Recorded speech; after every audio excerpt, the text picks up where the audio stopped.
Assalamualaikum warahmatullahi wabarakatuh. Saya nggak nyangka begitu pindah ke sini rasanya itu wambah wakai kayak gini.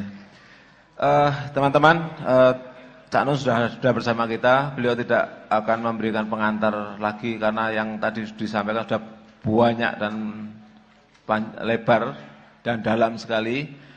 Justru saya diminta untuk memberi kesempatan kepada teman-teman semua, kepada Bapak Ibu semua untuk menyampaikan pertanyaan.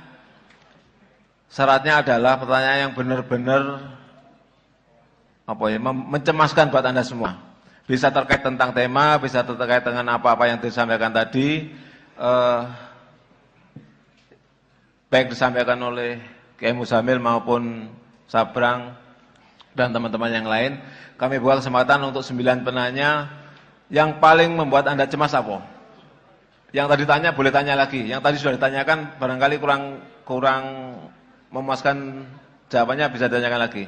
Monggo silakan, Min bantu.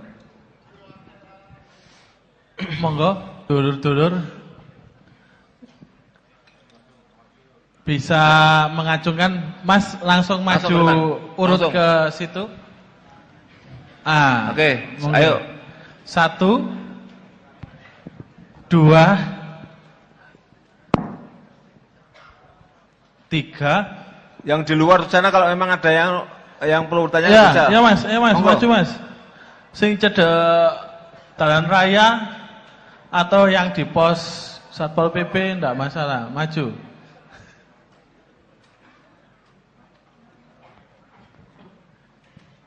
Sing cedek pojok ilmu mungkin ana sing ngajangi takon. 1, 2, 3, 4. Oh, sudah berapa? Monggo Mas. Belum. 1, 2, 3, 4, 5, 6. Nek kono penuh pindah kene enggak apa-apa. Monggo, Mbak. Oke, 7 di sini. Wes nyebrang tengah kene enggak apa-apa. Kak iku saya ono lungguh enggak apa-apa. Enggak apa. Mas. Sini Mas, ada temannya ini Mas. Sudah dulu atau di sini 2? Tunggu sih. Kalau masih ada apa?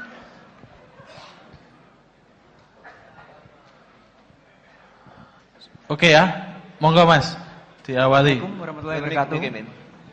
Bismillahirrahmanirrahim. Nama saya Sigit dari Bojonegoro.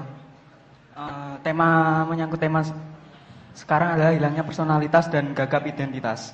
Pertanyaan saya adalah bagaimana cara menemukan kembali personalitas kita agar kita tidak gagap dalam menentukan identitas kita.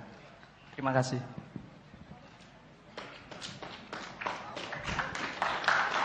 Assalamualaikum warahmatullahi wabarakatuh. Oke. Saya jadi tanya lagi. Mengingat yang dulu-dulu, tetap nggak bisa hilang dari memori saya bahwa Abah pernah bilang kita sudah memasuki sebuah desain yang 700 tahun yang lalu dan itu bisa diatasi sebenarnya, sudah bisa diperbaiki. Oke, saya sepakat. Tetapi hari ini saya terbentur lagi sebuah problem masalah.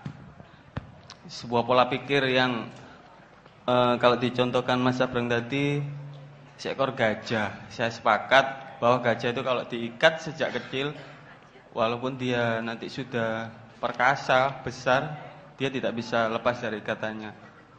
Apakah ini nggak bisa diperbaiki? Tadi sudah dijawab sama Mas Sabrang.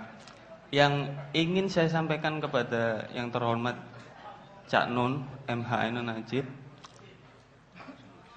apakah Indonesia atau kita ini benar-benar bisa mempunyai arti keberadaan kita kalau situasi yang kita amati di sini, baik di televisi maupun di dunia maya maupun dimanapun, di koran, di media sosial, di pembicaraan warung-warung antar teman, kita ini menjadi bangsa yang benar-benar saya malu mengatakannya, nggak punya daya saing,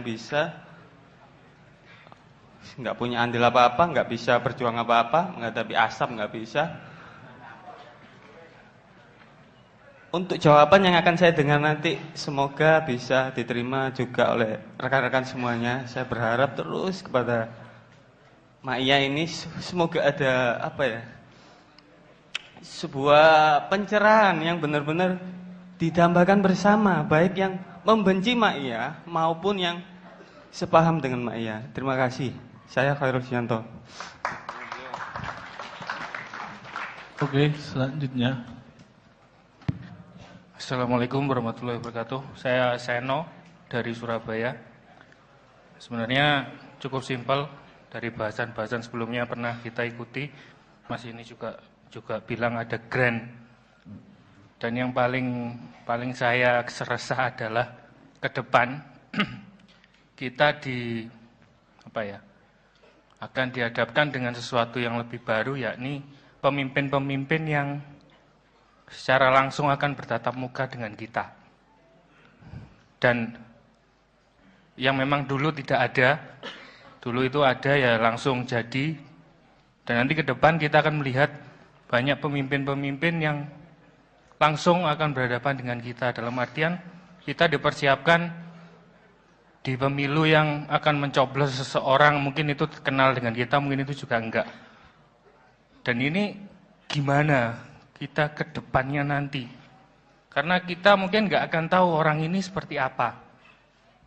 Cukup di situ aja, Cak Nun. Terima kasih. Assalamualaikum warahmatullahi wabarakatuh. Cek. Baik, Assalamualaikum warahmatullahi wabarakatuh. Perkenalkan, nama saya Zubairi Sajaka Amta. Saya jauh-jauh datang dari Sumeneb, Cak Non. Karena beberapa hari yang lalu saya ditelepon teman bahwa malam hari ini Cak Non akan hadir di kegiatan pada kesempatan malam hari ini. Satu hal yang selama ini menjadi hantu di pikiran saya beberapa bulan terakhir ini, Indonesia heboh dengan program bela negara. Di Madura heboh dengan isu Madura provinsi.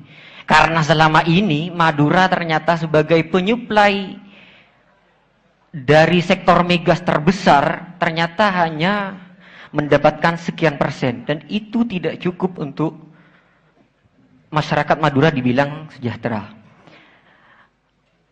Bagaimana kemudian kita semua ini, bangsa Indonesia, mencintai negara, kesatuan Republik Indonesia, jika semua orang bebas masuk, bebas menjadi pembicara, yang kemudian kapasitas keilmuan yang dimiliki tidak sesuai dengan apa yang kita harapkan. Bagaimana mungkin bangsa kita ini menjadi bangsa yang superpower jika masuknya orang-orang bebas masuk tanpa kemudian ada filter yang jelas. Di Turki, di Malaysia, itu tidak sembarang orang, tidak sembarang pendatang yang masuk ke dua negara tersebut tiba-tiba langsung menjadi pembicara.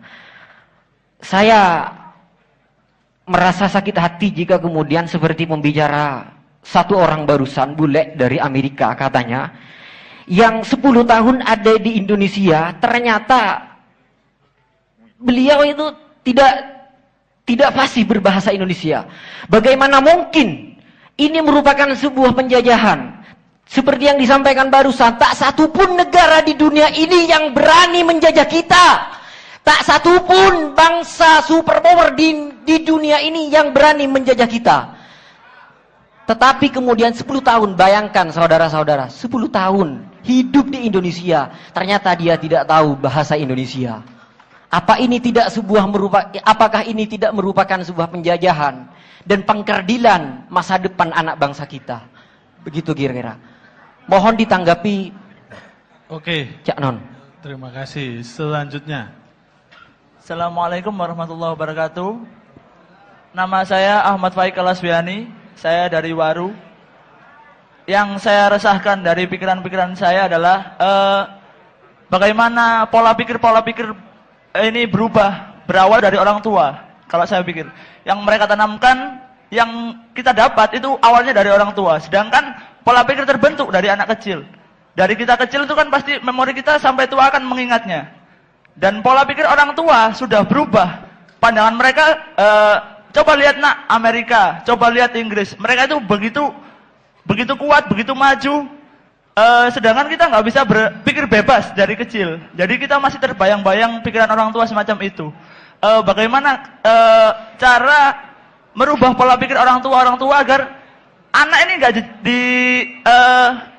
didoktrinasi bahwa bangsa yang terkuat itu dari sana. Padahal kita memiliki budaya yang lebih hebat dari Majapahit, dari kerajaan-kerajaan Indonesia yang lain. Kita memiliki budaya sendiri yang lebih hebat lah dari dunia. Di bangsa mana lagi yang bisa memanusiakan manusia selain Indonesia? Begitu. Terima kasih. Oke, selanjutnya belakang sebelum yang di sini. Assalamualaikum, nama saya Niken. Saya akan mengajukan pertanyaan yang sama. Bukan saya bermaksud persisten, tapi ada titipan dari teman-teman untuk Cak Nun bahwa bahwa saya sepakat bahwa Cak Nun mengambil sikap yang berbeda dengan masalah PKI. Yang kami sebut, beberapa teman menyebutnya bahwa kita terlalu trauma, dibentuk trauma dengan PKI. Artinya bahwa kami menginginkan misalkan yang korban PKI 48, PKI 65, baik korban atau yang dikorbankan seharusnya mendapatkan porsi hukum yang cukup dan keadilan yang cukup. Itu menurut saya. Menurut beberapa teman juga. Jadi saya pikir saya datang ke sini walaupun mungkin nantinya berbeda dengan Cak Nun, ya pasti akan istiqomah dengan perjuangan itu bahwa yang menjadi trauma adalah menjadi pelajaran dan bukan menjadi ketakutan karena bangsa ini terlalu besar kalau hanya takut dengan komunis karena bangsa ini punya Tuhan. Terima kasih. Oke, yang di sini 2 tambah 1 nanti dulu ya.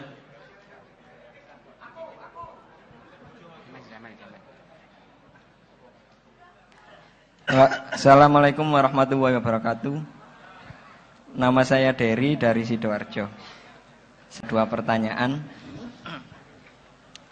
Yang pertama, dalam berbagi ilmu, ketika ada orang yang bertanya kepada kita khususnya tentang ilmu agama, dengan pengetahuan kita yang sangat minim, apakah kita harus menjawab atau bagaimana, dan apakah parameternya juga harus ada sebab, syarat, dan mani? Pertanyaan kedua dari saya, nggih, namine kula niki mendo-mendo menungsong ya. Nggih. Lah mbok menawi riyen-riyen niku wonten lelakon sing mangan sing mboten HE niku dos pundi kula bangsulaken. Ngoten mawon. Terima kasih. Sampean, Mas. Bismillahirrahmanirrahim. Assalamualaikum warahmatullahi wabarakatuh. Kula Saiful Bakri saking Cermeng Gresik. Alhamdulillah saged hadir teng mriki. Dari ajuan kontrak awal kita yang mayoritas muslim tidak terkontrak. Wa ma khalaqtul jinna wal insa illa liya'budun. Sudah terkontrak awalnya kan gitu. Terus kadang saya koreksi, apa benar saya ini manusia?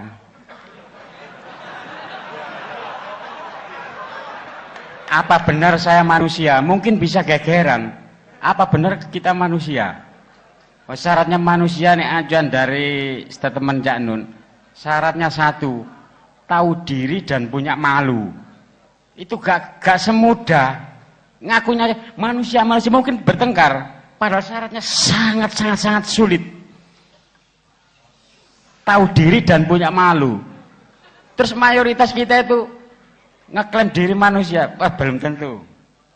Ini ajuan dari cara tahu diri dan punya malu. Kontrak kita dari 0, asalnya 0, nggak ada aku. Terus kadang-kadang kayak sepele dan bisa jadi guyonan ini. Padahal sangat sulit. Ya kecuali orang yang dikarunia Allah dapat rahmat, taufik, hidayah, inayah dan kekuatan sebagai kulini Allah di dunia. Nggak kuliah, kulinya Allah. Semoga kita mayoritas ini diberi kekuatan jadi kuli Allah. Dan harus menghilangkan gak wawut dengan sifat keaku-akuannya.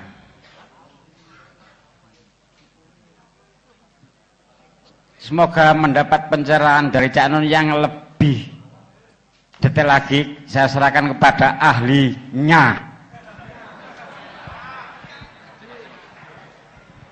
Si Mas, anak telu mana iki Mas? Assalamualaikum Mbak Nun. Aku Indra teko Surabaya, ngapunten kula basa Surabayaan. Sing tak resakno saiki aku gak iso ndelok Persibaya Cak Nun.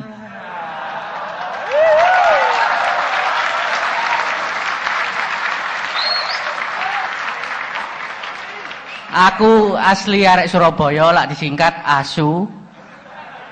Sebagai Cak Nun sebagai presiden MAIA dan saya warganya dan Kiai Muzamil sebagai menteri agamanya.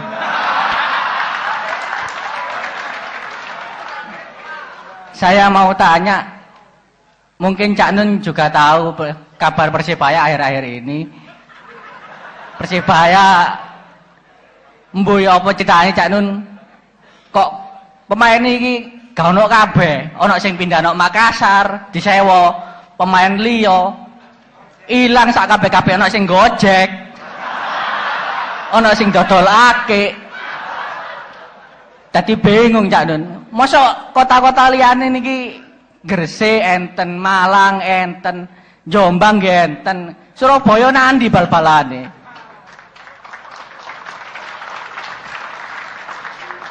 Yang saya tanyakan kepada Cak Nun, endine sing salah, Cak?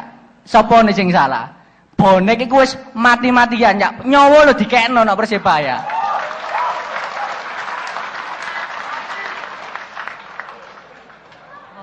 Kula tolong ten Cak Nun, sampean jewer petinggi-petinggi ini sing mokong-mokong iki sampean jewer. Wis pokoke Surabaya iki pengen bal-balane urip maneh, Cak, ngene lho. Wali kota ini ngijukno taman-taman tok, Persibaya gak dijukno.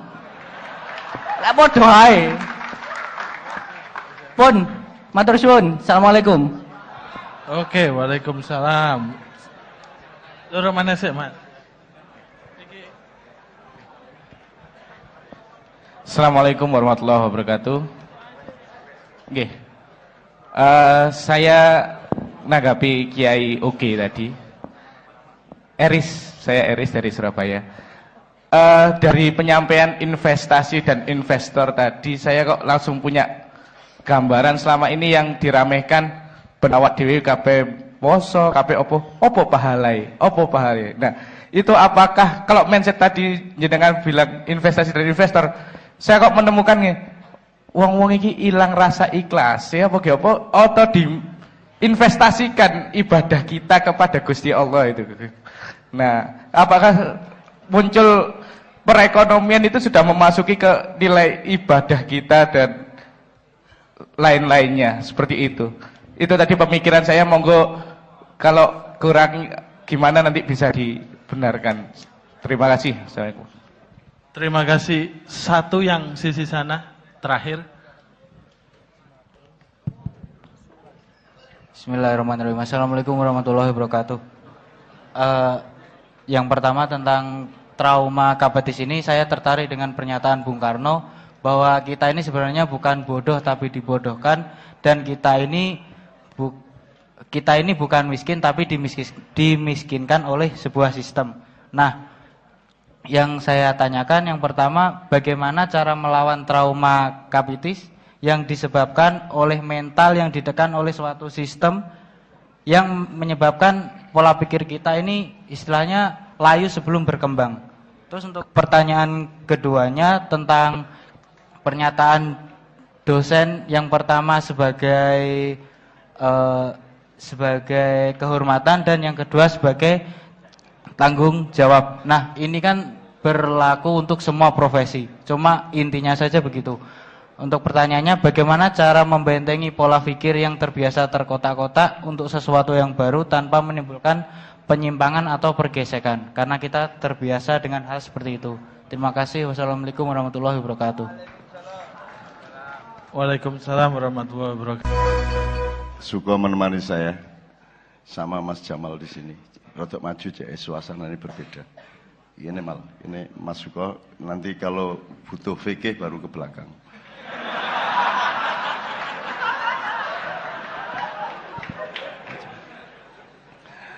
Saya mohon diingatkan catatan pertanyaannya pertama. Yang kedua, saya mohon sejumlah hal sudah tadi malam secara sangat hening dan celing dijelaskan di Padang Bulan. Kalau saya ulang nanti akan overlap dengan teman-teman yang tadi malam ke Padang Bulan. Jadi saya mohon dengan sangat, asal Anda nanti nyari bahan dari Padang Bulan tadi malam, entah di TV 9, entah di YouTube, supaya semesterannya. Dadi kok timbangannya aku ngomong, nyen lho rek carane ngiling jagung, tapi kon gurung roh carane nandur jagung, kan baleni dadine. Ngerti ya? Kon tak urui ngene lho carane gawe anak lah, kon sir-sirane gurung kan ya.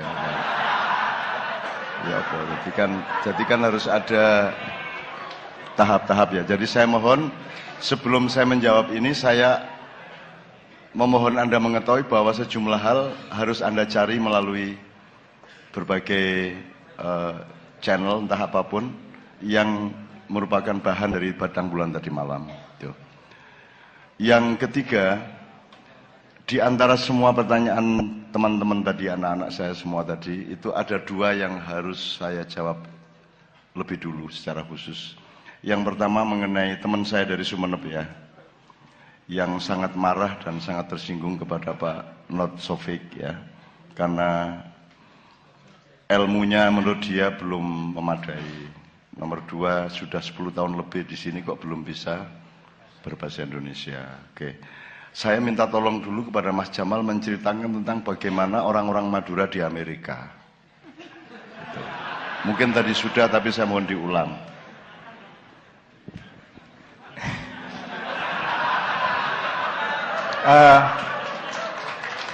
Bagi saya, yang saya alami, teman-teman Madura di Amerika itu adalah orang yang sangat berdaulat dengan dirinya sendiri. Jadi selama 15 tahun itu bahasa Inggrisnya yang tidak lancar. Tidak lancar. Karena itu tadi seperti yang sudah saya sampaikan, saya ceritakan, itu ilmu yang sangat membuat saya percaya diri ketika mereka memberikan pedoman itu buat saya bahwa ya saya dari kecil bahasa Madura, 20 tahun saya bahasa Madura. Terus saya suruh ke Amerika ngomong bahasa Inggris. Bilang kalau dia tidak paham salah sampean, bukan salah saya. Gitu kan. Itu logis banget itu.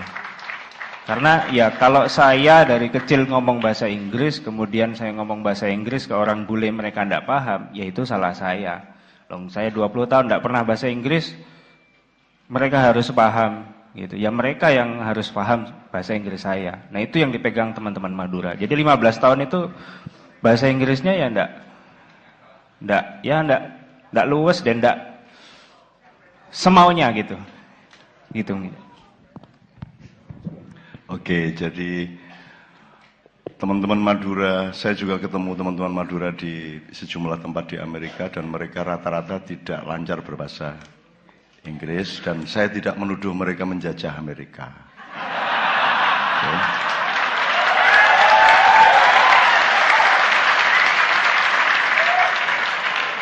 Saya bangga kepada teman-teman Madura itu karena dengan keterbatasan bahasanya mereka sanggup menembus berbagai macam halangan-halangan untuk bisa bekerja dengan normal di sana.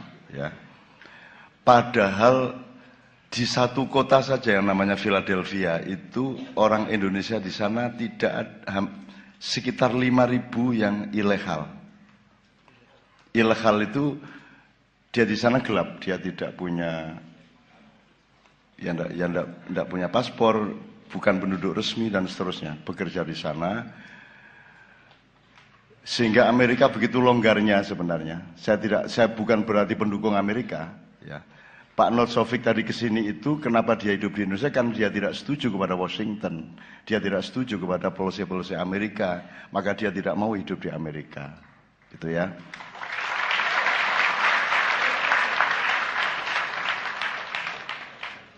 Berikutnya, di Indonesia tidak mungkin ada orang dari luar ilegal sampai sebegitu banyak.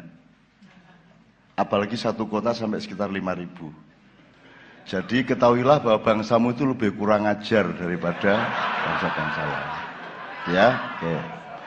Jadi teman saya dari Sumeneb, saya mohon dengan sangat dua hal. Yang pertama, mbok jangan mudah menuduh. Mbok jangan dikit-dikit marah, dikit-dikit penjajah segala macam. Seta. Kepada yang benar-benar penjajah kamu tidak marah, kepada orang yang menemani rakyat Indonesia kamu menuduh penjajah. Jadi didelok-delok sik, dipelajari sik. Itu saran saya. Wis ta, ojo adek nganggo iki Syiah, iki penjajah, ojo ngono sik ta. Wong kon yo gak kendel ae lho. Pas wong ndek kene kon meneng ngono lho. Ngono lho. Apa orang gak ngadik terus melayu ini kok terjang dasi? Kenapa enggak tadi? Kenapa ketika ada orangnya kamu diam aja? Why? Kenapa enggak maju ke sini terus kamu tendang, kamu usir? Setelah orangnya pergi baru kamu ngomong. Pemuda taek ini.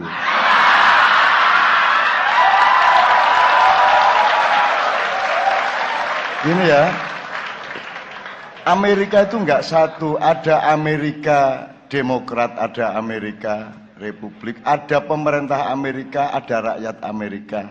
Itu beda. Ada Kennedy, ada Doodle. Doodle itu orang yang merekayasa membunuh Kennedy. Karena Kennedy itu berjanji sama Bung Karno untuk tidak ngutik-utik Freeport. Padahal mantan Direktur CIA Doodle itu memang merencanakan untuk merampok Freeport. Maka Kennedy dibunuh. Jadi kamu jangan benci Kennedy karena Kennedy itu membela Indonesia. Kennedy orang Amerika. Gitu loh. Jadi Amerika itu macam-macam gitu loh. Rakyatnya itu kasihan. Anda kalau ketemu rakyat Amerika itu kasihan. Utang terus, bayar tagihan terus. Arang sing duwe omah kaya awakmu. Gitu loh. Kamu itu belum kerja sudah ngerokok, sudah luar biasa. Jadi jangan kalau pemuda-pemuda masa kini yang saya andalkan untuk membangun Indonesia masa depan, cara berpikirnya pendek dan gampang menuduh-nuduh seperti itu, saya menjadi tidak optimis pada malam hari ini. Padahal saya datang tadi dengan penuh kegembiraan, kebahagiaan dan optimisme. Tapi begitu Anda ngomong saya jadi gak tek-tek anak gue gak melok ngurusi kate lapo. Kamu pikir saya punya kewajiban apa di Indonesia? Masih Persebaya bongko kate lapo. Aku kewajibanku apa nang Persebaya? Apa? Indonesia bubar, aku tanggung jawab apa? Terus malaikat, nun apa kok bubar? Enggak. Nah ini yang akan saya omongkan, yang tadi malam sudah kita omongkan di Indonesia. Kamu tahu posisimu dong. Tahu posisimu. Dan kamu jangan salah cita-cita, jangan salah goal. Kamu harus menentukan gawang secara tepat sesuai dengan kapasitasmu. Itu loh. Ya apa sih kan? Gini. Yahudi itu beda, Yahudi A, Yahudi B, Yahudi C, itu beda. Di Amerika kalau ada demo membela Islam, itu orang Yahudi ikut semua. Jadi nek kon nanti Yahudi ku goblok. Karena mereka yang belain orang Islam di Amerika. Yang dilawan adalah Yahudi Zionis. Zionisme lain masalah. PKI juga begitu. PKI beda sama komunisme internasional. Beda sama ateis, beda sama sosialis. Itu ada labirin-labirin yang bermacam-macam. Ojo didadekno situk koyok-koyok oh, iya nek akeh. Jelas itu. Wong akeh ono pecah 1000 barang kok kon niku. Itu ya. Jadi, Mas, kalau kamu sesak nafas seperti itu, lama-lama ndasmu pecah temenan. Anda piye kok ngene nemen ya dek. Lho sik. Kamu yang luas hatimu, pikiranmu juga alon-alon menilai sesuatu. Dengan indikasi tidak bisa bahasa Indonesia, kamu sudah tuduh penjajah. Itu maksudmu bagaimana? Gimana maksudmu? Hanya karena tidak bisa bahasa Indonesia. 2,5 juta jamaah haji ke Arab. Gak ono sing iso cara Arab.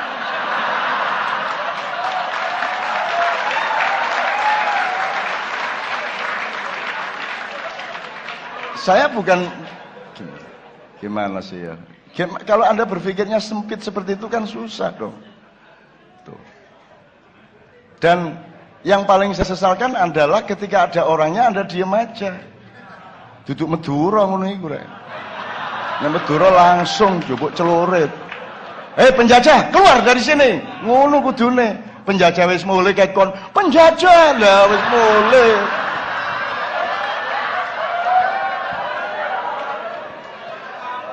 Saya kesini ingin menemukan kebanggaan kepada anak-anak muda. Saya kesini sudah bangga dengan Anda semua. Tidak ada di seluruh dunia orang mau dan kuat berpikir berjam-jam sampai menjelang pagi, kecuali di acara Ma'iyah.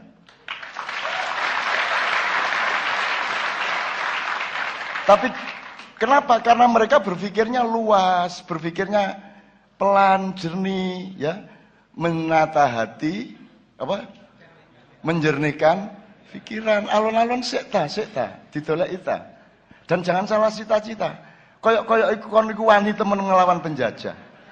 Sing penjajah temen iku ya bupatimu, gubernurmu, presidenmu, kon meneng ae. Ana mergo bule kon wah penjajah iki bule. Ngomong gak iso bahasa Indonesia. Duwe iso temen kon iki.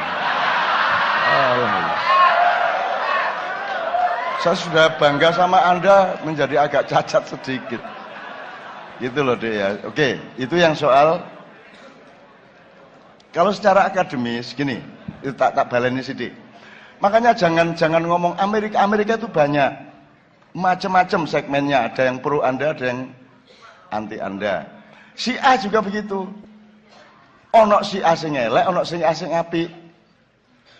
Ya, ono si A sing gak masalah dengan tauhid dan sunni, ada si A yang berlawanan dengan sunni.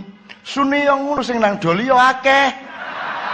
Tapi tidak karena orang sunni ke doli terus si A yang ngomong bagi sunni ternyata melacur itu halal. Yo gak ngono lah. Jangan perbuatan satu kelompok kecil kamu timpakan kepada keseluruhannya, gitu kan? Fatabayanu antusibu qaumam bijahalah fatusbihu ala ma fa'altum nadimin. Gitu loh. Apa meneh? Makanya kalau saya enggak ngukur Syiah apa Amerika apa Sunni, gak ngukur aku. Ukuran saya adalah manusianya. Dan yang saya bangun di Ma'iyah ini bukan sistemnya. Kalau manusianya benar, pikirannya benar, hatinya benar, maka mereka akan pasti memproduksi sistem yang benar pada suatu hari. Ngono lho, Rek. Dan lumayan, Anda sudah lumayan latihan ngene iki. Tak dongakno muga-muga temenan kon iso gawe negara sing apik, sebab ini masih belum negara. Ini masih belum negara. Nanti kita ngomong pelan-pelan untuk yang 8 orang selebihnya tadi. Jadi, saya mohon maaf ya, Dek ya. Aku menyesal sekali karena Anda ketika orangnya ada tadi Anda diem aja. Itu saya menyesal sekali. Begitu gak ono wonge gawagah. Ngene-ngene sing kok duding cagak. Parah. Misalnya gini, orang berdebat rokok, wah elek rokok, membunuhmu segala macam, wes jalannya cuma beberapa, satu, mbok meneliti lengkap tentang rokok. Rokok filter, rokok kretek, lahir rokok kretek tahun piro, sebabnya apa, itu kelahiran kuliner atau kelahiran medis atau kelahiran diteliti sih. Diteliti terutama efek-efek rokok. Teliti juga bahaya merokok, teliti juga bahaya tidak merokok. Ya. Yang adil. Yang adil, ya. Kalau malas meneliti, oke, enggak masalah. Sama dengan Syiah, kalau mau ngerti Syiah, mau sini, dimulai dari Sakifah. Hari meninggalnya Rasulullah terjadi apa di Sakifah? Ya, kemudian kelak ada perang Siffin, perang Karbala, terus Hasan diracun, Husainnya dipenggal kepalanya. Badannya diseret lebih dari 1000 km dan seterusnya dipelajari. Tapi saya tahu kita semua malas belajar. Oke, kalau malas belajar pakai common sense. Common sense itu akal sehat sehari-hari. Mungkinkah ada orang yang pasti benar 100%? Mungkinkah ada orang yang pasti salah 100%?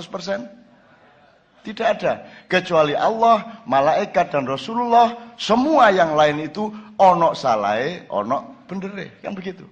Syiah ono salahe, mesti ono bendere. Masa anggar Syiah iki mesti salah, nek ngoyo mendukur. Lho gak. Nek ngising ngene, crot ngono ya gak. Mentang-mentang Syiah terus nek ngising ya salah ngono. Aku nggak bela Syiah, nggak bela apa, gak ro Syiah, gak ro apa, gak urusan karo Syiah, gak urusan karo sini. Aku urusan karo Allah, karo Kanjeng Nabi. Kalian juga menuhankan Sunni, menuhankan apa? Mengagamakan Sunni, mengagamakan Syiah, mengagamakan NU. Takut kehilangan NU yang tidak berani toh? NU bubar tidak berani toh? Muhammadiyah hilang tidak berani toh? Padahal boleh tidak ada NU, boleh tidak ada Muhammadiyah, yang penting ada Allah, Rasulullah, Islam. Kan begitu. Takut kehilangan Indonesia toh? Enggak, arek-arek bisa. Oke, kalau malas belajar tentang rokok, tentang Syiah misalnya, pakai common sense. Kesehatan itu bersifat individual. Ono wong sing nek mangan sego kena gula, ono sing mangan sego gak kena gula. Jadi tidak bisa disebut sego nggarai loro gula, gak sih. Untuk siapa dulu? Ya tak gak? Ono wong ngombe kopi titik gak iso turu. Ono wong ngombe kopi 3 gelas ngangler turu ya ono. Kesehatan itu individual. Jadi saran saya bukan ngerokok atau tidak merokok, bukan makan nasihat. Saran saya adalah fahamilah dirimu, fahamilah ciri-cirimu yang Allah ciptakan. Sehingga kamu tahu kapan makan nasi, kapan tidak makan nasi, kapan puasa, kapan tidak, merokok atau tidak, keputusanmu secara berdaulat, dan kamu yang mengukur dirimu sendiri. Gitu loh. Tidak ada ilmu kesehatan objektif, itu tidak ada. Ono wong diobati, kudune waras malah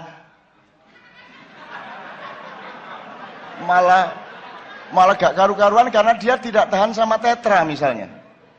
Dia tidak tahan sama zat tertentu. Jadi kesehatan itu individual, tidak ada yang objektif. Agama juga begitu. Kamu tidak tahu ini muslim apa bukan, kamu tahu. Kok cek iki, Mang? Apa bang-bang ngecek muslim dulu? Ayo mlebu muslim, mau mlebu. NU ta Muhammadiyah mlebu, gak ono. Engko nek diterusno sunat ta gurung kon. Aku kono dikai gerdu situk, kai selambu, mlebu sik dicek. Oh wes mlebu. Nggak bisa kamu ngecek manusia, makanya yang sabar sama manusia, yang arif sama manusia, yang penuh cinta sama manusia, jangan tuding-tuding. Jangan ngaran-ngarani sik. Wong ana sing sunat ketoke gak sunat kok. Saking akeh nglambire iku.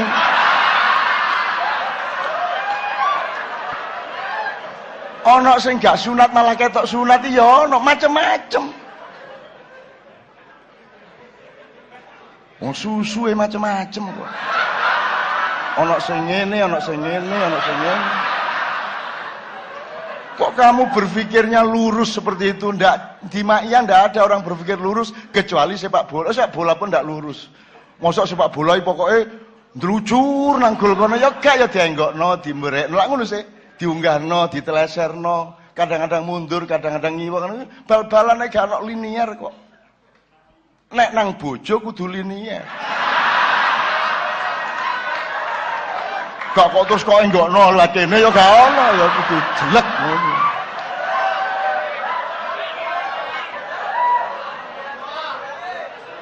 Kamu tadi dari Sumenep ke sini karena ada MH Ainun Najib itu juga salah. Emang apa istimewanya MH Ainun Najib sehingga kamu jauh-jauh dari Sumenep datang ke sini? Apa istimewanya saya?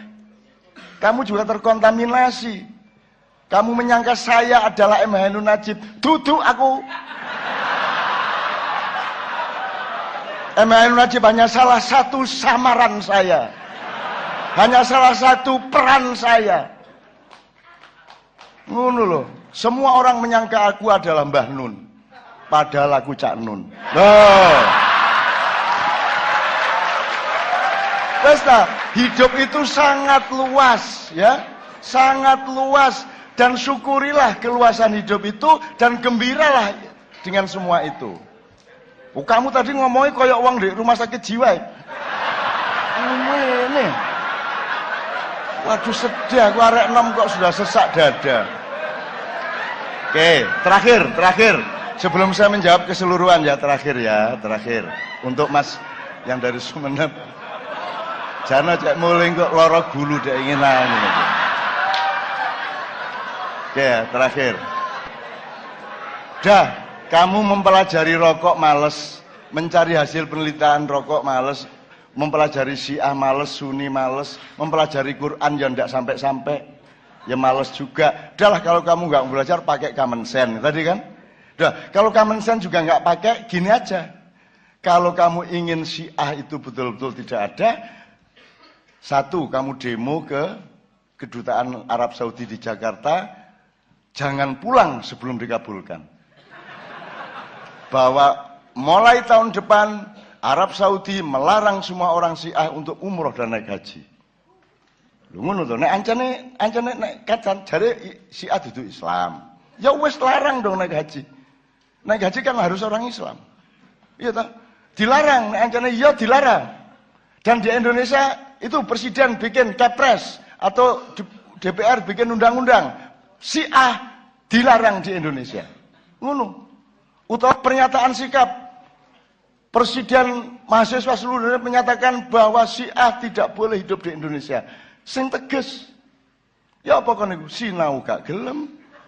Common sense gak gelem, tegas yo gak. Isone ngrasani tok bendina. Gitu. Termasuk pabrik rokok. Lah apa kon berdebat soal rokok di Facebook, di WA, di grup iku milis. Gak usah. Wes to sing yakin rokok itu berbahaya, wes nang wes. Pabrik rokok dibubarkan. Nek pemerintah gak membubarkan kon nggawa mahasiswa karo pasukan obongen pabriknya. Terus semua harus ada undang-undang yang melarang menanam tembakau. Kalau tidak dilarang, kamu sama mahasiswa lain datang ke kebun tembakau, kamu rusak. Demi jihad fisabilillah. Kalau pemerintah tidak membubarkan pabrik rokok, berarti mereka membunuh rakyatnya. Betul enggak? Apa sebabnya? Karena merokok itu membunuhmu. Kalau kamu tidak bubarkan pabrik rokok, berarti pemerintah yang tidak membubarkan itu berarti dia membunuh rakyatnya. Betul enggak? Apa meneh membunuh tapi cukainya dijaluk, pajaknya dipek, kan gitu. Aku gak masalah gak ngerokok, ojo meneh gak ngerokok. Aku iki gak masalah, gak urip ndek dunya gak masalah. Gak dadi aku gak masalah. I don't have any problem. Aku gak ono maiyah, gak pakean. Ngono. Gak eman karo apa-apa. Eman nek Gusti Allah sampai muring-muring karo aku, lah iku kayak frustrasi aku. Nek liyane ndek dunya iki apa ae gak eman. Kok elek-elek kaya apa aku gak eman. Gak akan membela nama baik. Jare sapa aku duwe nama baik? Ngono aku malahan. Cak Nun liberal, lho kae terus aku super liberal.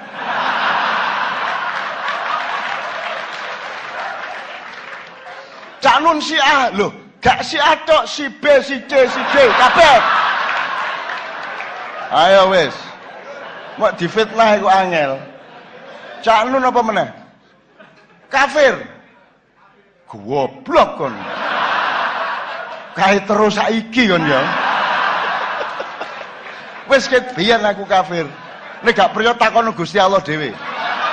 BBM-en ya Allah. Terus rumangsamu nek aku kok dudur kafir terus dadi kafir ngono. Nek aku kok tuduh Cak Nun wedhus terus aku mbek ngono. Ya enggak. Nah kamu jangan ikut nuduh-nuduh seperti itu, jangan ikut menjelek-jelekan siapa. Fatabayyanu antusibu qaumam bijalah. Baca surat Al-Hujurat. Wa in ta'ifatani minal mu'minina tatalu fa aslihu bainahuma. Ya. Kalau ada dua golongan atau berapa golongan bertengkar, cobalah didamaikan, cobalah diislahkan. Begitu kata Al-Quran. Dan kamu jangan suka memakan bangkai saudaramu sendiri. Kok elek-elek, Terus kamu puas dengan elek wong. Wis jelas pincang, bendino kok siksa nganti cang.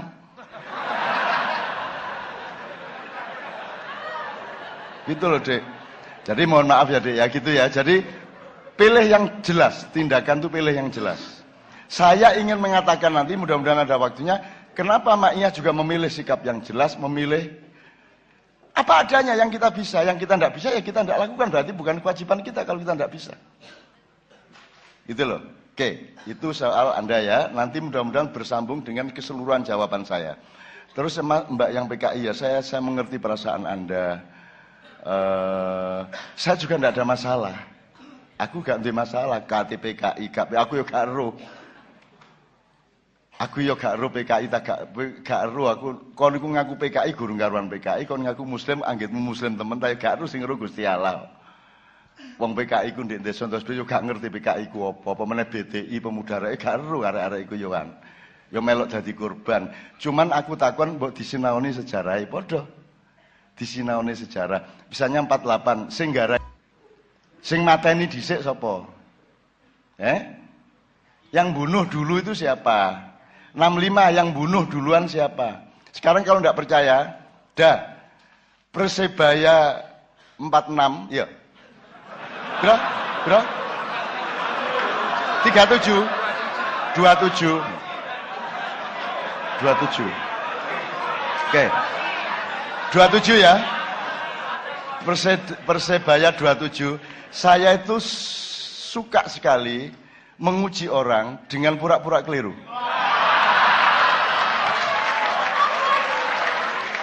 Dan dengan acting yang seolah-olah aku tidak tahu benar.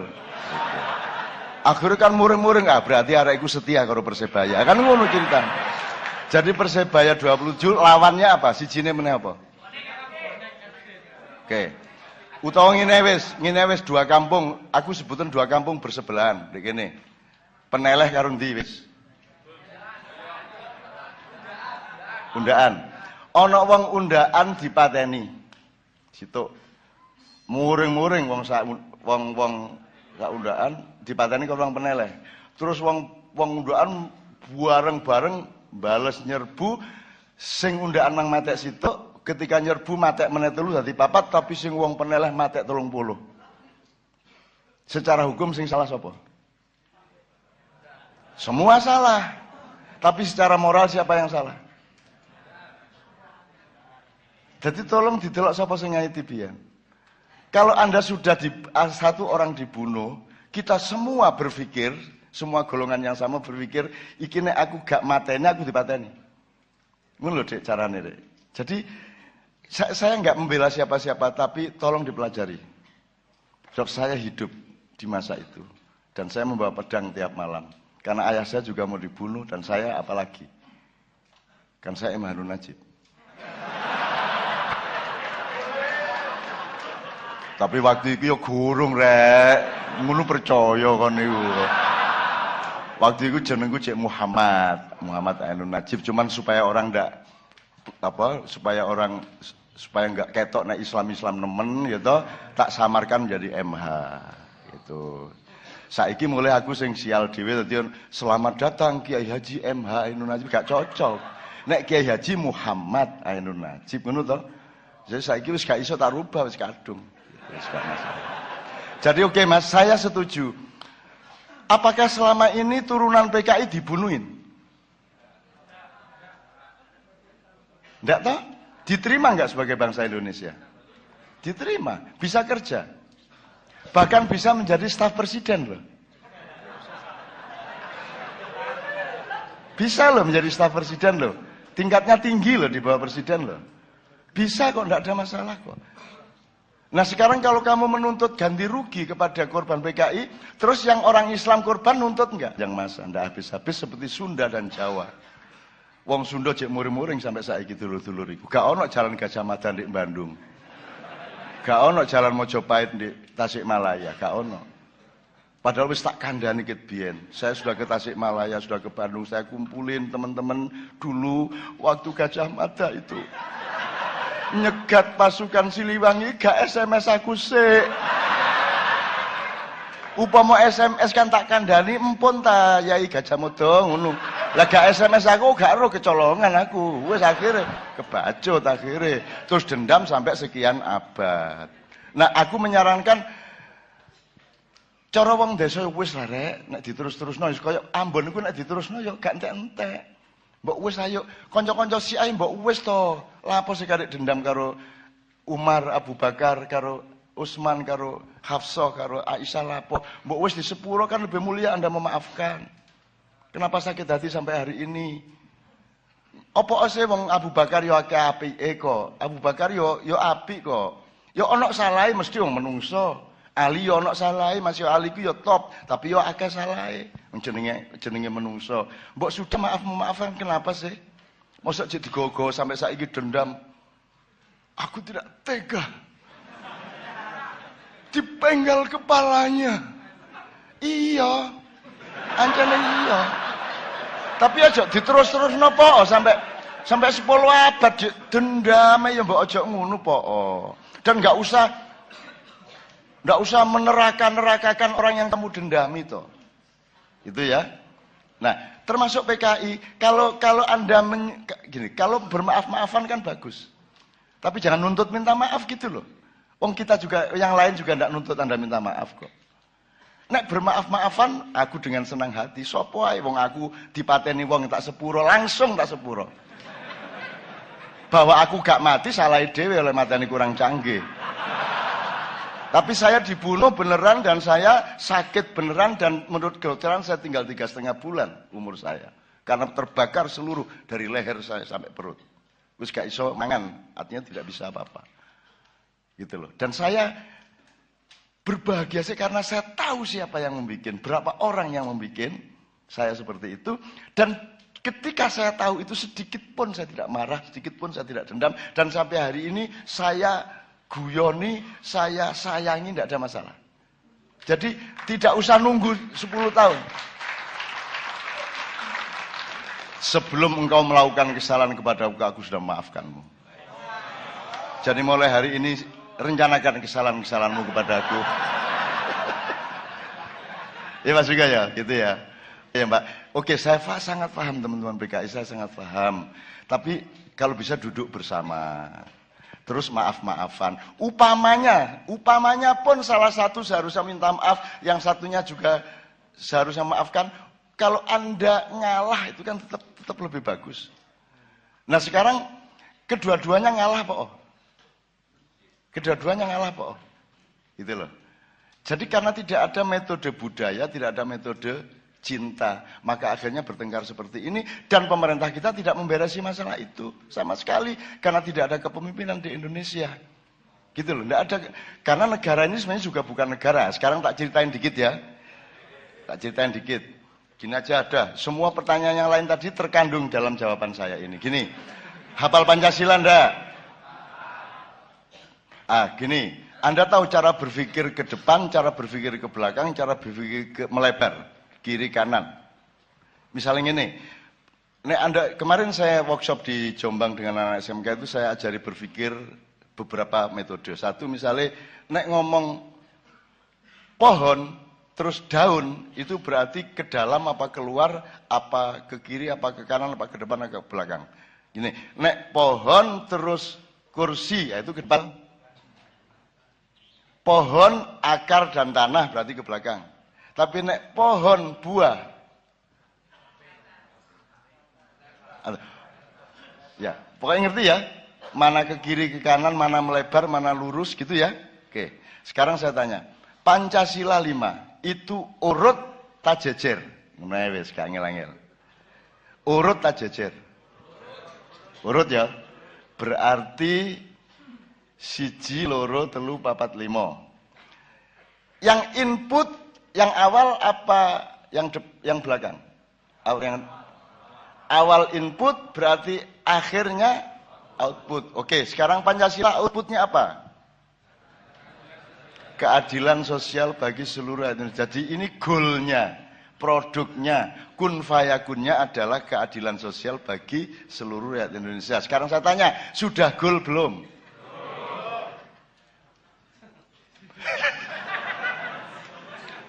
Diguyu karo Madura. Sudah goal belum? Pak Suko, kalau disebut tingkat tidak golnya itu wajar atau nemen? Kalau yang mengatakan nemen saya kira fitnah. Yang betul sangat nemen. Oke, kalau kita transfer ke angka, berarti tidak golnya keadilan sosial sila kelima itu pada tingkat 0 atau minus? Oke, berarti nek standar 0. Menurut gak gol. Iki gak mek gak gol, iki minus iki. Gitu ya, wong kudune gol gak gol. Gitu. Minus saya kira-kira 3, 4, 5. 4. Ya. Oke, 4. Kalau kita pakai jenjang 5 sila, berarti 4. Oke. Kalau tidak gol, berarti yang salah kalau tidak strikernya, operan dari gelandangnya tidak terjadi, atau pemain belakangnya tidak mampu menang sehingga tidak ada akselerasi bola ke depan, kan gitu. Jadi kalau sila 5 tidak tercapai, berarti ada yang salah dengan sila keempat. Benar nggak? Apa sila keempat? Kerakyatan yang dipimpin oleh nganggo iku nganggo mikrofon lagi. Kon kok mangap-mangaprok ternyata lah aku lagi nek kon napal. Kerakyatan yang dipimpin oleh hikmat kebijaksanaan dalam permusyawaratan perwakilan. Oh, tepuk tangan. Betul. Oke. Gini, sekarang kita belok dikit ke kiri atau ke kanan dikit sekedar untuk memahami lebih jelas dengan jarak dari sila keempat. Kalau Anda memahami negara, itu tergambarkan oleh sila yang mana? Mikrofon. Ini, saya lebih jelas. Kalau ketuhanan yang Maha Esa itu mengasosiasikan negara apa tidak? Tidak. Nomor 2, kemanusiaan adil dan beradab negara apa bukan? Atau belum? Belum. Masih cair kan? Masih cair. Negara kan ada bangunannya yang padat. Nomor 3, persatuan Indonesia sudah negara belum? Hampir. Meh negara. Meh negara. Soalnya wis bersatu. Ya. Nah, jadi dari 5 sila itu yang negara adalah kerakyatan yang dipimpin oleh hikmat itu. Yang keempat. Jadi keempat itu adalah ajaran tentang negara. Karena apa?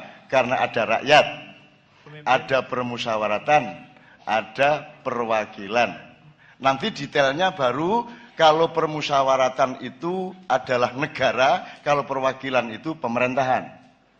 Yang berjajar dengan antara eksekutif, legislatif sama yudikatif. Tapi itu nanti kapan-kapan kalau detail. Tapi yang jelas negara itu sila keempat.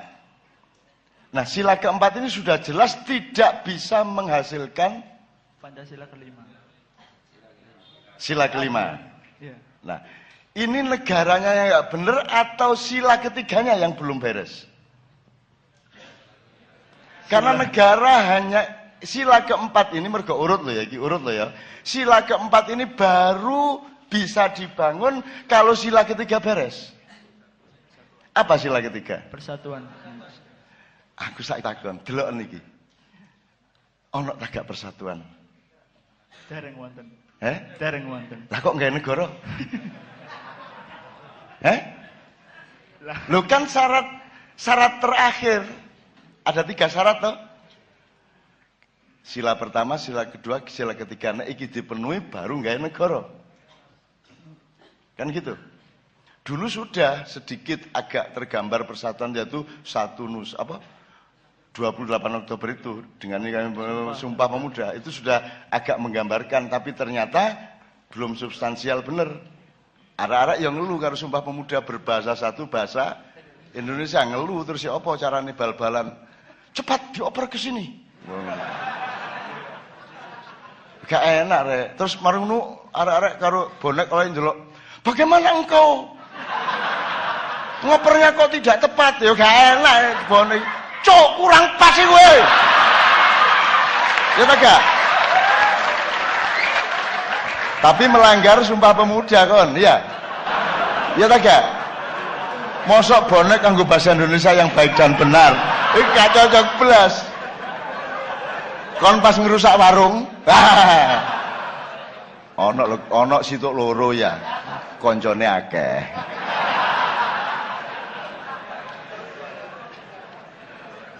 Jadi Sumpah Pemuda itu yang nggak mateng, nggak mateng. Berbangsa satu, bangsa Indonesia itu juga oke, ngerti maksudnya, tetapi itu tidak mengapresiasi kebesaran bangsa-bangsa Indonesia, karena bangsa Indonesia itu nggak satu. Kita itu bangsa-bangsa Madura, bangsa-bangsa Indonesia. Mosok Jawa sama Madura itu satu bangsa?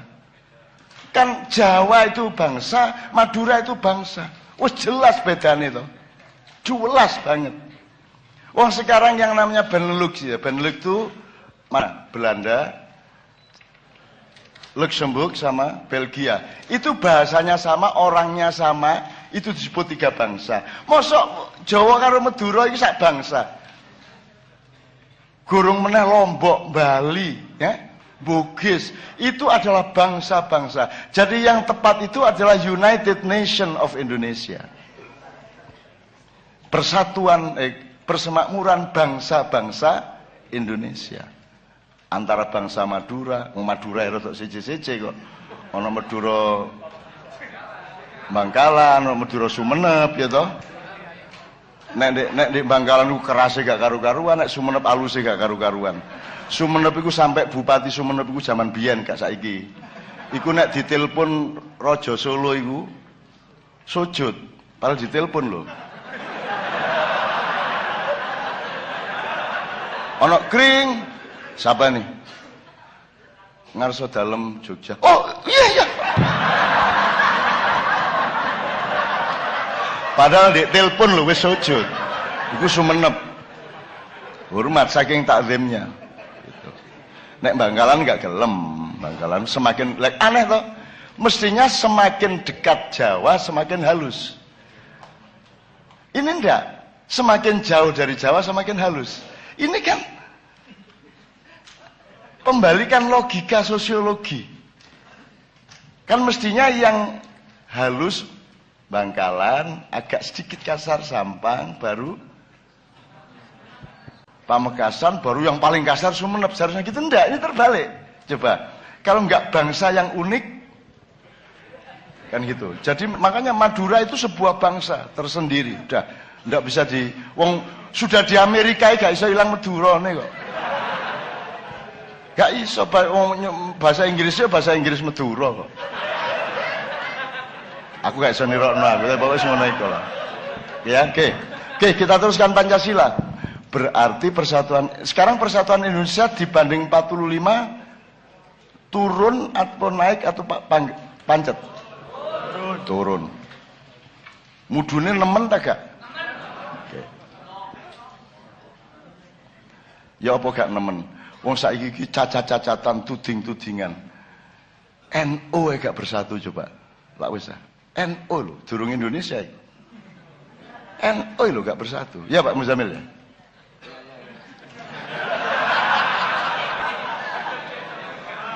Dan Hadratus Syekh memberi waktu 2-3 tahun batasnya. Harus NU menjadi bersatu kembali. Hadratus Syekh Hasyim Asy'ari almarhum memberi batas. Beliau kirim surat dari alam barzah. Lu serius. Perkara metode teknologisnya monggo, tidak ada masalah. Tapi pokoknya intinya seperti itu. Batasnya. Nah contoh tidak bersatunya ini kan tidak usah kita sebut ya. Presiden sama wakil presiden kompak enggak? Loh. Jangankan bangsa Indonesia. Gitu loh. Pak Suko sama dosen-dosen UNER lain kompak enggak? Oke, kita introspeksi ya. Oke. Sila kelima mana mungkin tercapai wong negaranya belum negara. Ini banyak loh penjelasannya, panjang ya, tapi nggak usah sekarang.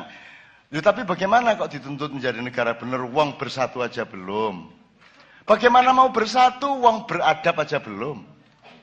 Yang nomor 2 apa? Kemanusiaan yang adil dan beradab. Oke. Oke, sekarang kalau kita aplikasi kita tarik garis ke fungsionarisnya. Jadi kalau sila keempat itu yang berfungsi adalah pejabat-pejabat negara dan pemerintah. Kalau sila yang ketiga yang berfungsi adalah parpol-parpol dan ormas-ormas. Benar enggak? Mereka lah yang membangun persatuan. Seharusnya. Nah, sila kedua adalah dunia pendidikan. Yang menciptakan manusia yang beradab. Ya toh?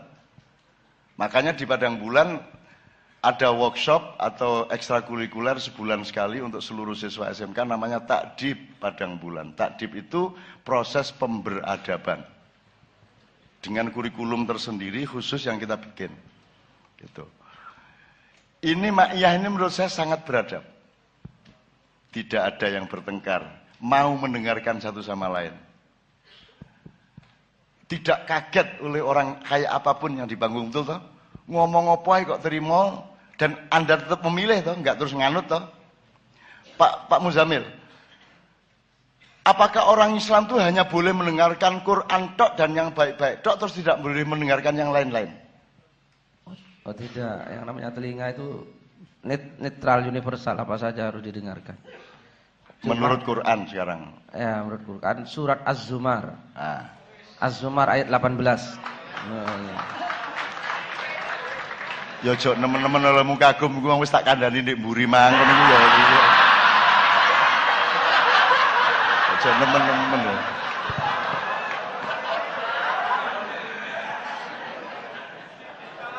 Jadi apa itu? Apa Pak Muzamil?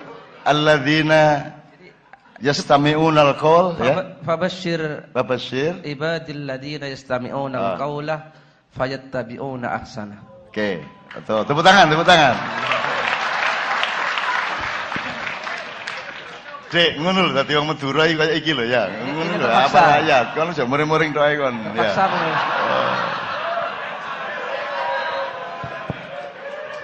Pak Muzamil itu tak kasih tahu ya, dia itu orang yang membenci dia didatangi, itu Pak Muzamil. Habib-habib yang keras-keras yang mengharam-haramkan dia itu didatangi dengan Habibie ngeluh to ndase. Iki ana daya sing tak buwenci malah ning ngarepe lawang nggih ngene. Ngono ya apa coba? Apa bisa meneruskan kebenciannya? Kan tidak bisa lawan Pak Muzamil. Ketake meneh-meneh ndek ngarepe neraka yang ngono. Malaikat Malik, Muzamil.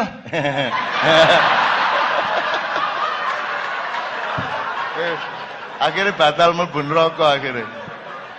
Tapi begitu kate mlebu swarga, malaikat Ridwan nyun sewu. Ngenyek kon yo.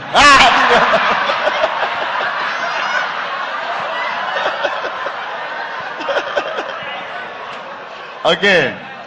Fabashir ibadil ladzina yastami'unal qaula. Ma makna fabashir? Maka berilah kabar gembira. Gembirakanlah. Iya. Ya, gembirakanlah. Teman-teman sekalian, tolong diingat-ingat terus bahwa Allah memberikan ajaran-ajarannya itu nomor satu untuk mengembirakanmu. Jadi kalau orang Islam menjalani Islam tidak keluar kegembiraannya, berarti ada yang salah. Mbuh beke, mbuh kipere, mbuh apane mesti ono sing salah itu. Mulane kan Anda gembira pol di sini toh. Pol gembiranya. Bahwa ada meso, ada macam-macam itu cara saya untuk menghalangi Anda jangan sampai mensekte-sektekan saya, mengkultus-kultuskan saya, memberhalakan saya. Semakin saya ngomong buruk, semakin Anda batal mengkultuskan saya. Betul enggak? Jadi saya menyelamatkan Anda semua dari kesyirikan. Jadi mesohku itu bermanfaat untuk menghalangi Anda menyembah berhala. Semakin akeh misuwe, semakin dhuwur ganjarane. Ngono kira-kira. Jarno cek bingung kiai-kiai iki. Nek gak gembira gaya apa kon mlebu Islam iku sembayang betutut ae. Jalo, seperti yang pertanyaan tadi ya. Kok minta aja gitu loh. Anda masuk surga ya aku ngerti saiki ketoke. Apa sebab kabeh kepengin swarga terus dipamerno kalau ini masuk surga ngono toh. Aku roh itu psikologi ini karena Anda merasa miskin di dunia. Terus mesti gambarno swarga mesti omahku apik, duwe pesawat pribadi, bojone 2.500 ayu-ayu, ngono. Jadi sebenarnya kan bisa jadi keinginan masuk surga itu adalah aspirasi materialismenya manusia. Karena membayangkan surga itu materi, kan begitu? Betul enggak? Ayo.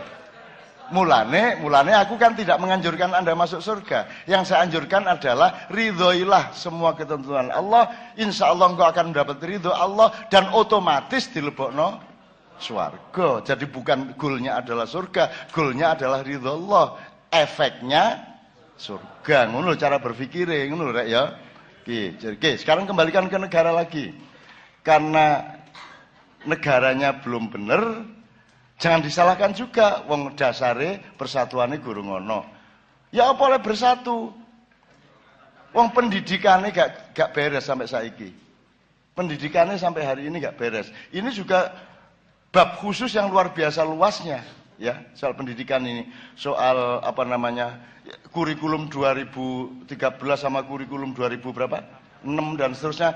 Itu ada kontroversi, ada kapitalisasi, ada manipulasi, ada segala macam yang membuat sila kedua tidak beres.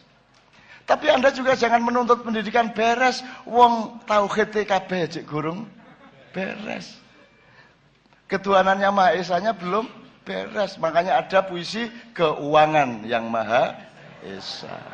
Jadi ternyata sekarang kita merintis kembali sekarang. Di sini nih ketoke preman-preman, ketoke gendo-gendo, ketoke apa jenenge?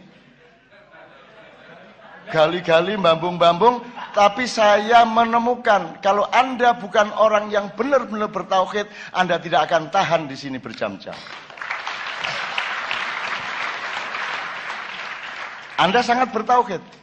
Sedemikian rupa pentingnya Allah bagi Anda. Siapapun Anda, kadang ono nyebut Allah, ono sing nyebut Allah, ono sing nyebut sakarepmu wis. Saiso-isone cangkem-cangkeme dhewe ya toh. Tapi pokoknya Anda sangat percaya kepada satu itu dan sangat bergantung, betul enggak? Sangat bergantung. Nah, itu berarti bekal yang bagus. Maka kita bikin ma'iyah supaya kita enggak nuntut-nuntut Mendiknas. Ya toh? Enggak nuntut Mendiknas, wis bapak wis sakarepmu sak isomu wis. Sing penting aku nggawe universitas dhewe ndek kene. Cek lahir arek-arek nom dan tiap hari berganti dan bertambah terus. Insya Allah 10 tahun lagi Indonesia akan tepuk tangan. Ya. Burung mari ora iku ngomong wis dikeplok ya arek. Oke, sekarang spesifik, tolong satu persatu Mas. Mas Amin.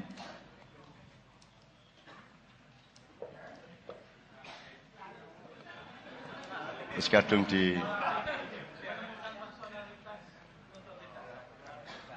Oke.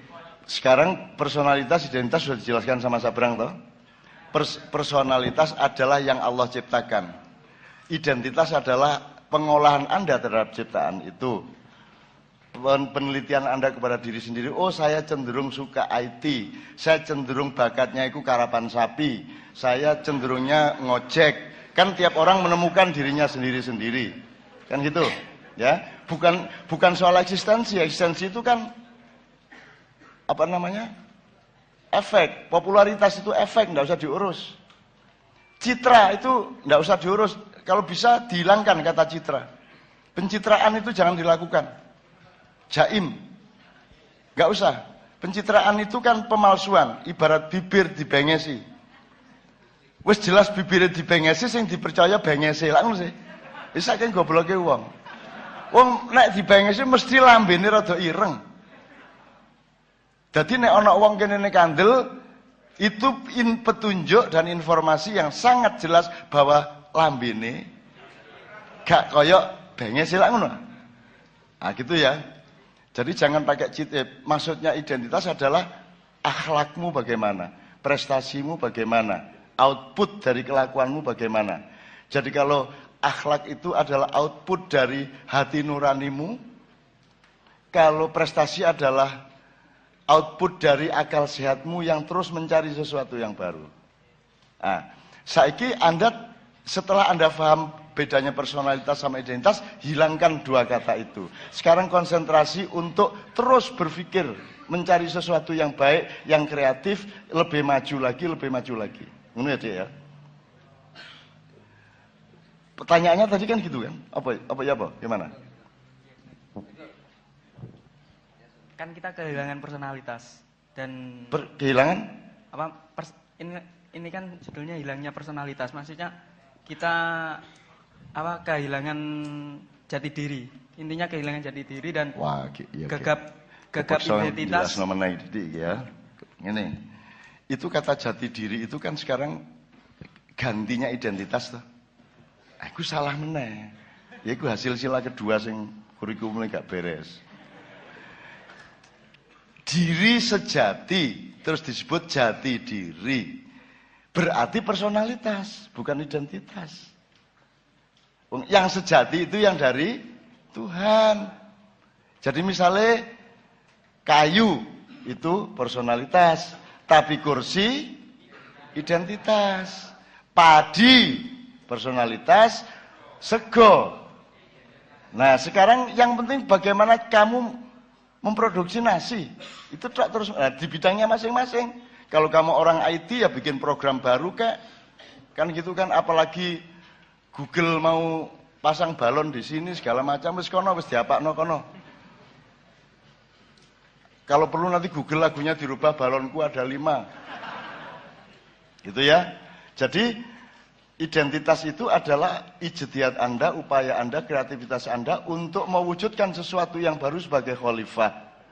Jadi kalau ada tanah Anda cangkuli, Anda jadikan tempat untuk menanam sesuatu, itu namanya identitas.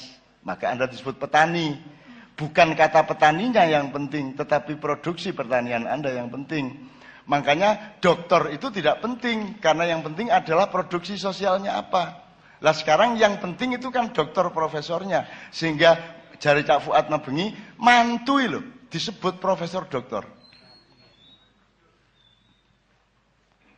Mengundang ya, terus misalnya tertanda profesor dokter sopo, terus besan profesor dokter sopo kan gitu. Hubungannya profesor karo rabi ku lho apa? Kan gitu. Gus, misalnya Gus itu sing nyeluk ya wong, nyeluk sampean Gus, mergo sampean dihormati, sampean diceluk Gus. Ojo kon dhewe nyeluk awakmu Gus. Terus gawe kartu nama jenenge Gus. Kon lak gak ro, iki nggih mburiku iki sapa Gus apa? Gus Muz. Ana Gus Mus ndek Rembang, iki Gus Muz.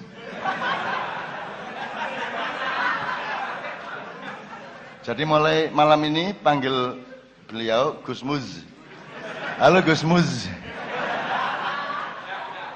Muzammil ya. Nek Mustafa kan Gus Mus. Kalau iki Muzammil Gus Muz. Mesra toh? Kadek kon kudu maju ndase Gus Muz.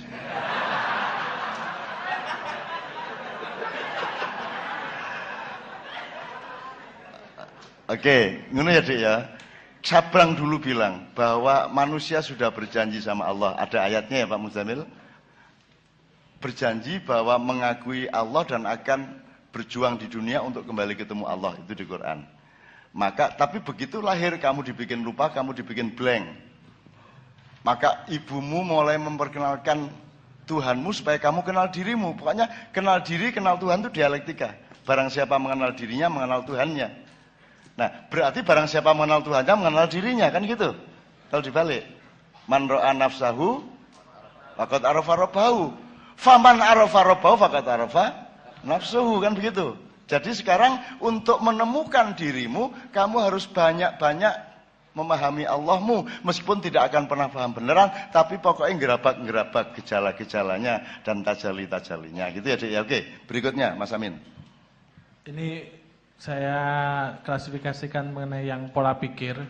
Jadi tidak tahu kenapa pola pikir di Indonesia ini kok membuat kita itu tidak bisa bersaing, tidak bisa ngapa-ngapain. Terus kadang doktrin orang tua itu jadilah seperti bule yang kayak gini. Sampai ada semacam trauma di mental gitu. Sik, ngene wis, kon niku wong tuamu iku nyambut gawe setengah mati juga kok salah. Oleh nglairno awakmu ngeden gak karu-karuan sampai begitu aku kan gede, anjane wong tuaku iki sing nggarai aku. Wis tak upama ya sepuron. Tolong ya, sepuron lah upama ya. Tapi saya tidak percaya itu. Sing mulai nyembah bule iku lah arek-arek sekolah sih. Ya tak gak? Orang-orang modern di kota-kota itu yang nyembah-nyembah bule, bahwa bule lebih hebat, iki lebih hebat. Wong tuamu gak kok jane.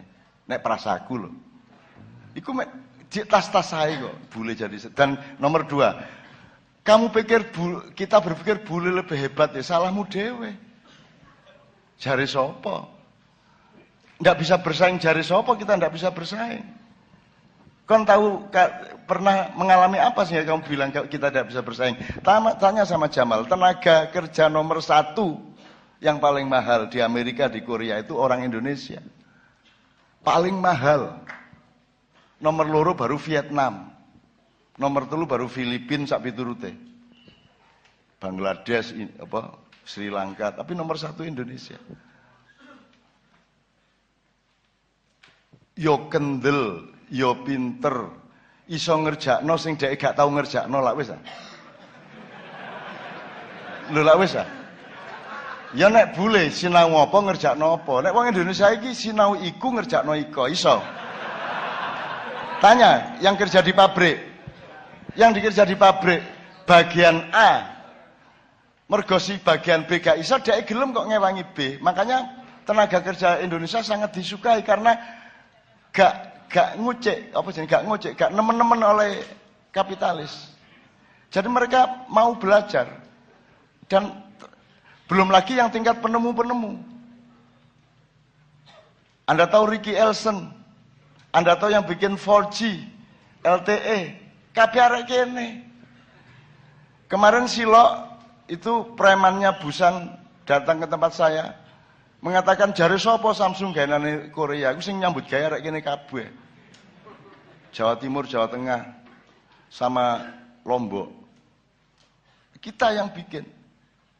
Gitu loh. Anak Indonesia siapa yang tidak bisa bersaing? Siapa bilang? Gitu loh. Itu saya temukan di mana-mana. TKW di Hong Kong. Kamu pikir TKW itu rendah? TKW itu lebih hebat daripada mahasiswa di luar negeri. Mahasiswa kan ragu-ragu mergode intelektual, nyandak barang kasar isin, kate bergaul ya rodok gengsi, nek arek TKW tabrak, sembarang tabrak, jeragane diuring-uring. Oh temenan iku, nek kon kepingin mlaku-mlaku di Hong Kong, ndelok TKW situk wis diberesi kabeh, diuring-uring sing di toko iku. Diceladu lah, nek cara kene diceladu. Dan ancane nyejo nyeladu soalnya wong kono gak tahan celadu-celaduan, mesti menangi regane. Gitu loh. Kita tuh hebat, Mas. Cuman pemerintah kita tidak ngerti bahwa rakyatnya hebat. Tidak ngerti mereka. Dan saya tidak peduli itu, wong sila keempat memang belum ada beneran kok. Ya toh? Tidak usah digelisahkan, tidak usah disesali. Sekarang kita bangun kembali semuanya. Gitu ya. Terus. Selanjutnya mengenai ke depan kita akan dihadapkan pada pilkada itu loh, bertatap muka dengan pemimpin langsung, terus kita pasang kuda-kuda yang bagaimana? Ya itu kan poso lah, itu masih belum buka kita. Terus anggap itu mau pilkada itu kan bagian kecil dari sila keempat toh. Wong sila keempatnya secara keseluruhan belum beres kok pilkada kok harapkan. Wong asap itu juga bisa jadi merupakan hasil dari rencana pilkada. Bingung kan ya? Apa hubungannya ngono toh? Enggak. Jadi asap bulan Oktober ini itu terjadi di seluruh dunia dan yang paling parah di Amerika, baru Kanada, kemudian Australia, baru di Indonesia. Indonesia bukan yang paling parah. Cuman bedanya kalau di Amerika dan lain ku kobong. Nek di Indonesia ono sing kobong, ono sing diobong.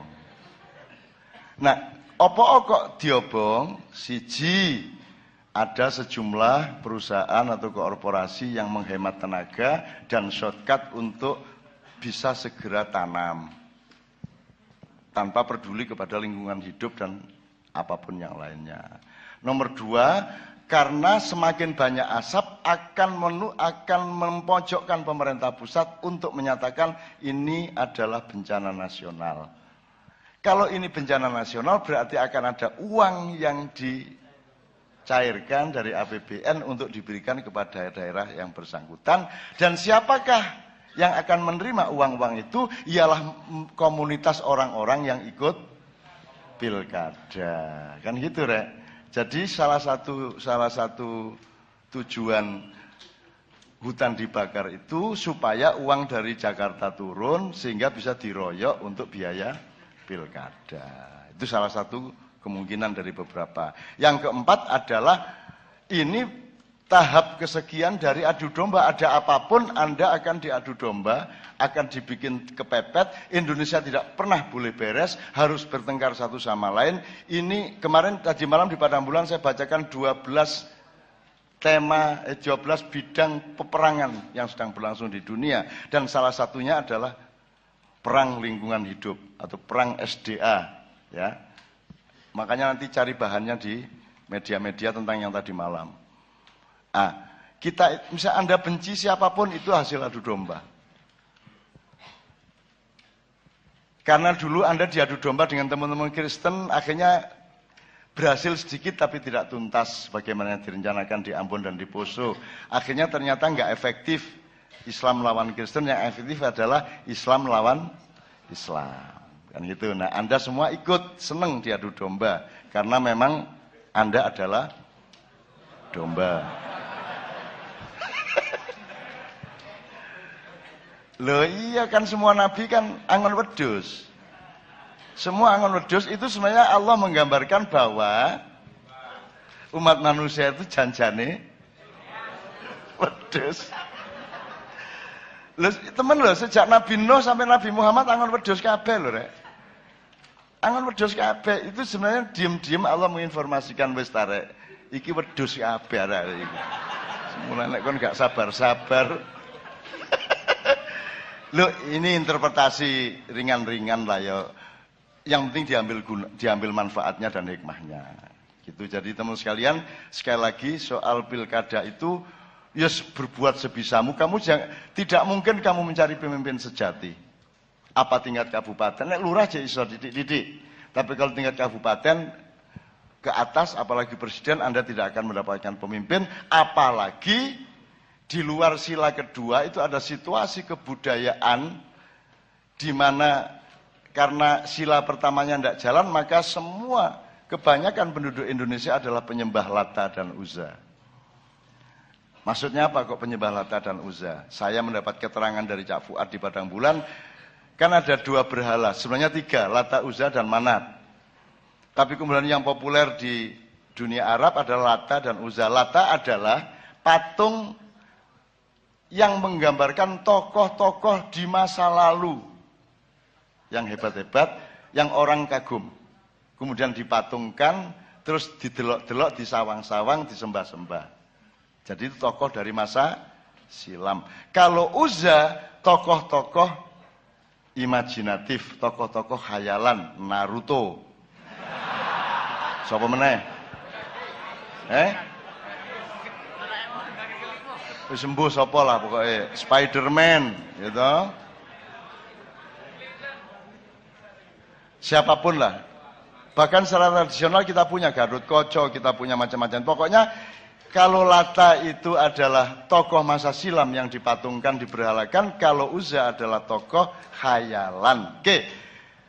Tokoh yang sekarang hidup, yang benar-benar orang baik, yang benar-benar nasionalis, yang benar-benar patriot, yang benar-benar pecinta rakyat tidak akan pernah diakui. Karena mereka hanya kenal 2, yaitu Lata dan Uzza. Yang ketiga mereka tidak kenal. Jadi jangan berharap Ma'iyah akan diakui oleh Republik Indonesia. Karena Anda bukan Lata, Anda bukan Uzza. Jadi jangan menyesal. Kalau Anda tidak diakui, jangan menyesal kalau Anda tidak bisa berbuat apa-apa di Indonesia. Tapi jangan terus dipikir pasti tidak bisa berbuat apa-apa. Kalaupun Anda tidak bisa mengatasi Indonesia, minimum Anda sudah mendapatkan ma'iyah di dalam dirimu, hidupmu menjadi lebih tenang, hidupmu menjadi progresif, pikiranmu menjadi lebih cerdas, sudah badi tawakmu. Delokan wong sakno kae iki wis melarat, sekolah gak bener gak duwe ma'iyah pisan. Lah kamu lah lumayan. Masih tukang ngojek lak ma'iyah aku rek. Ngono to. Oh gak ma'iyah gak gaul kan niku. Ngono. Tapi jangan disangka bahwa kalau sekarang kita tidak mampu berbuat apa-apa itu lantas benar-benar tidak mampu. Tidak. Teruskan saja. Nanti akan ada waktu, akan ada zaman, dan akan ada takdir, ada kudroh, segala macam yang akan berperan. Karena pekerja di alam semesta dan kehidupan ini bukan hanya manusia. Jin ya bekerja, malaikat ya bekerja, alam yang bekerja, ruang ya bekerja, cuaca ya bekerja, waktu juga bekerja. Jangan dipikir Anda sendirian bekerja. Jangan dipikir cuma manusia yang bisa mengatasi Indonesia. Banyak sekali yang ikut mengatasi Indonesia, dan saya tidak yakin Indonesia akan hancur. Tidak mungkin Indonesia hancur. Tidak akan banyak yang marah dari penduduk langit kalau Indonesia hancur. Karena mereka menyaksikan hampir setiap hari di banyak tempat anak-anak muda dengan hati yang tulus, dengan semangat cinta yang luar biasa berkumpul sampai jam 4 pagi. Tidak minta apa-apa, gitu? Tidak nuntut apa-apa. Mereka ingin memberi kepada Indonesia, benar nggak? Makanya saya di Padang Bulan Salam tak ulang dikit aja.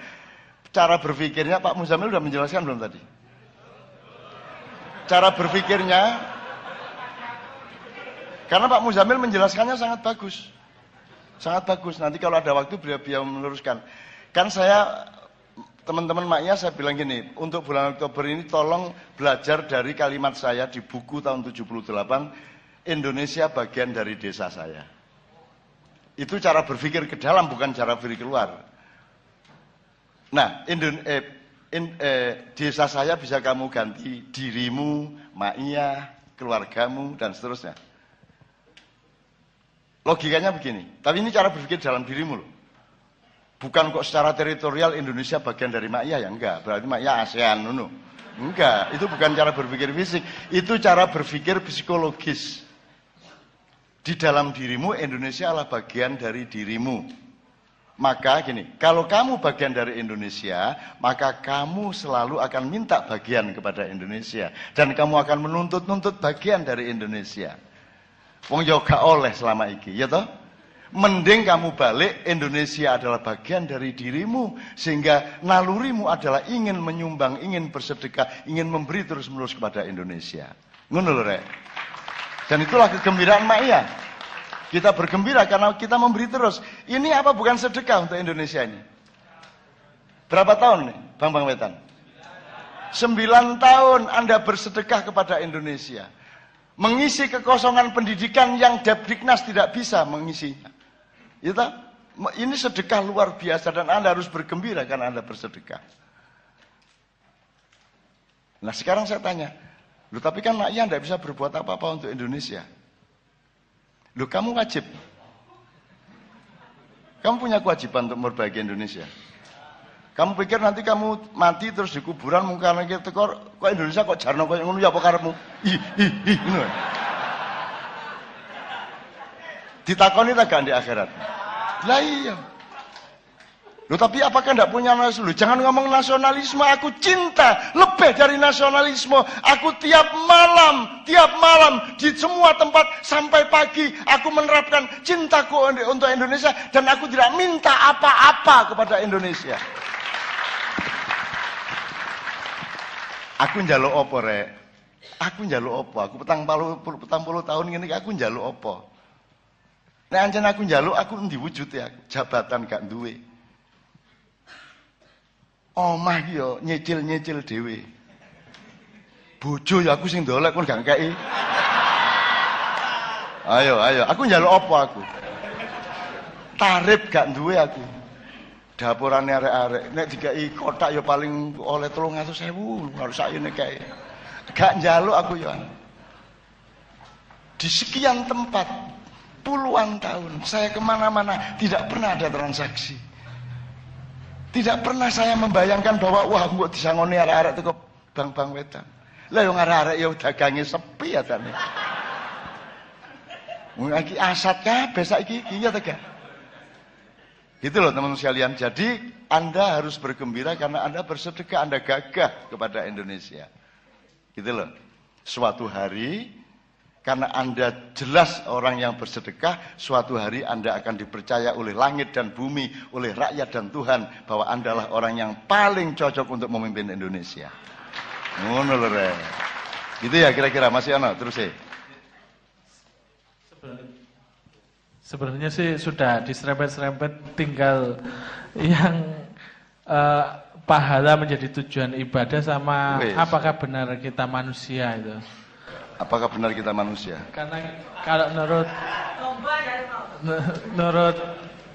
Cak Nun tadi ini yang menyadur, kita harus tahu diri dan tahu malu lah. Kita kan jauh dari itu. Nah, kalau beliau memperlakukan dirinya hanya sebagai kuli Allah gitu. Ya itu kan sila kedua tuh. Pemberadaban. Jadi memanusiakan manusia itu maksudnya adalah si manusia ini belum sempurna kemanusiaannya, belum lengkap kemanusiaannya. Itu gunanya pendidikan. Karena kalau Anda tidak terdidik, Anda tidak diberadabkan, wis nek gak percaya kon duwe anak dolan kandang wedhus. Wis kirimono sego ngono, iku lak dilungkas dadi wedhus ya. Carane mangan, carane mlaku lak kaya wedhus. Itu gunanya pendidikan. Gitu loh. Nah, pemberadaban atau kependidikan itu tidak berlangsung sehingga memproduksi orang tahu diri, tahu malu ya. Nah, di sekolah Anda kan tidak ada urusan tahu diri atau tahu malu. Anda harus cari di Ma'iyah. Kan gitu kan teman sekalian. Oke. Dung masih ada ya? Sekarang yang Pak Muzamil sampean tambahi yang soal jam piro iki? Oh, jam 3 ya. Pak Muzamil dikit enggak apa-apa. Untuk pelajaran berkeluarga karena Pak Muzamil menjelaskannya tadi malam sangat bagus bahwa istri adalah bagian dari dirimu sehingga kamu selalu selalu memberi kepada istrimu. Istri juga begitu berpikir suami adalah bagian dari cintaku, maka aku akan ngasih dia meskipun tidak pernah diminta oleh dia. Monggo Mas, monggo Mas.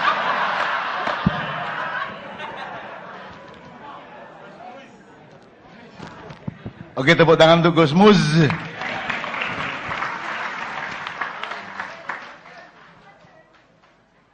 Jadi begini, tadi jangan menganggap kalau Cak Non minta Anda suruh panggil saya Gus Mus itu perintah. Itu ya. Bukan, jangan dianggap semua pernyataan dalam Quran itu terus syariat yang harus dilaksanakan. Ada itu hanya metafora. Gitu ya. Itu bukan menyindir, bukan maksudnya saya dipanggil Gus Mus, tapi menyindir orang yang sering menjual identitas Gus. Jadi maka saya jangan dipanggil itu namanya sama dengan siapa mau komersialkan saya ini namanya.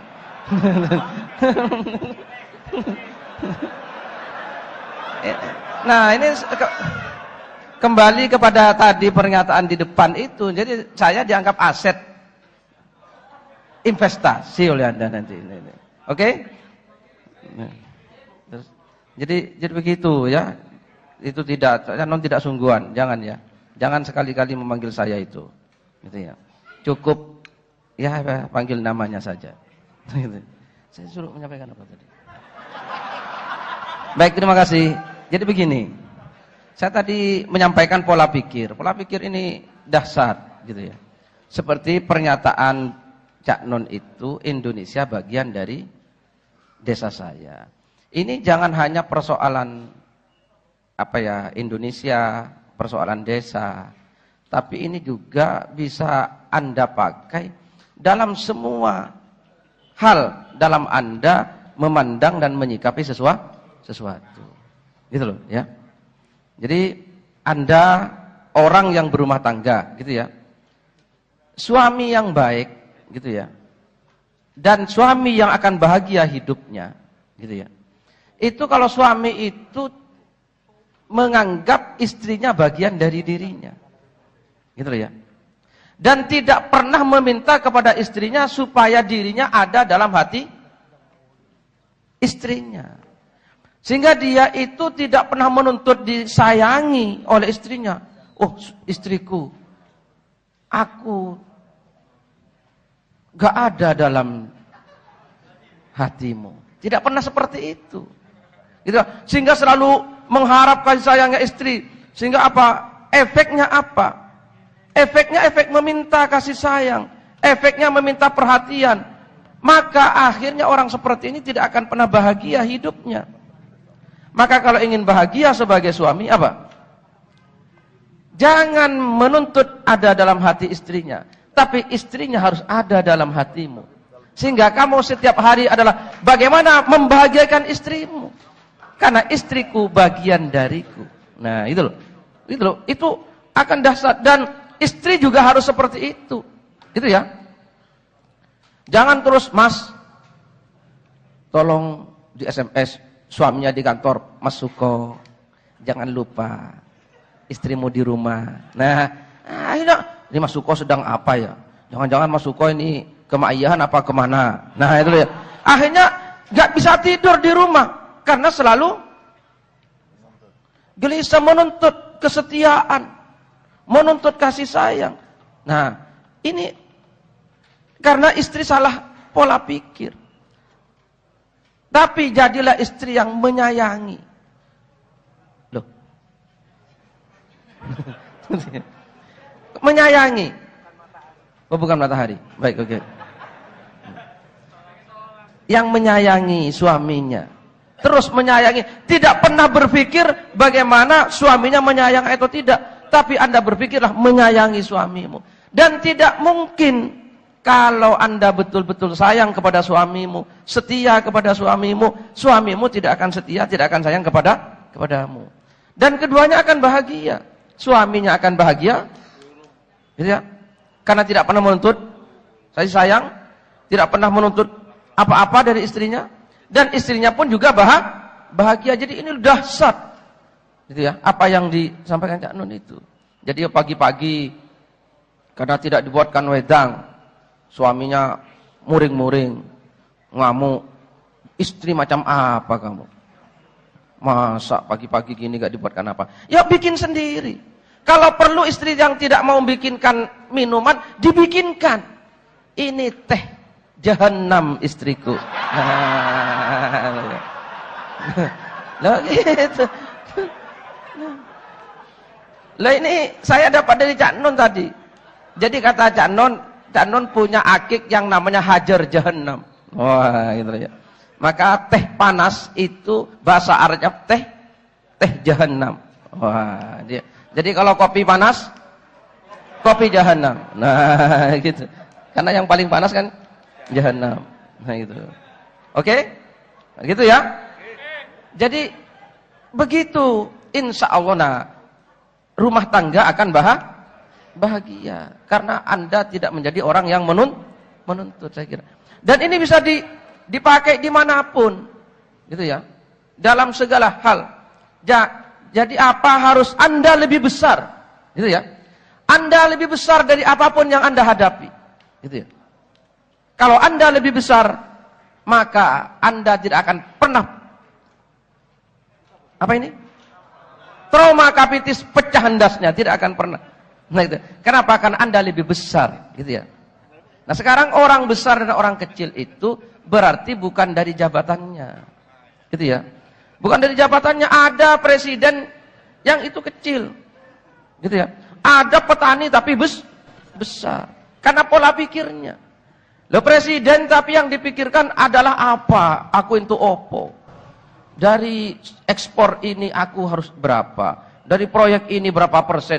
Nah ini bukan presiden. Investor. Nah iya, bukan presiden kalau kayak ini. Gitu ya. Bukan bupati, bukan gubernur. Nah, tapi ada orang yang tidak punya jabatan apa-apa, tapi semangatnya memberi istiqomah untuk memberi, untuk menyayangi, untuk memperhatikan. Istiqomah untuk Islamnya, istiqomah untuk negaranya. Maka dia adalah orang-orang orang besar. Jadi besar kecilnya orang itu dari situ. Mungkin itu yang bisa saya tambahkan, gitu ya. Dan itu tadi baru saya contohkan dalam rumah tangga, karena itu sangat penting, ya. Kalau Anda bahagia dalam rumah tanggamu, maka separuh kebahagiaan dalam hidup Anda dapatkan, gitu ya. Begitu.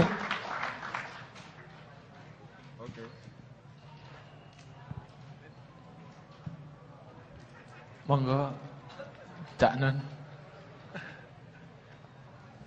Oke, teman-teman sekalian, saya mohon maaf kalau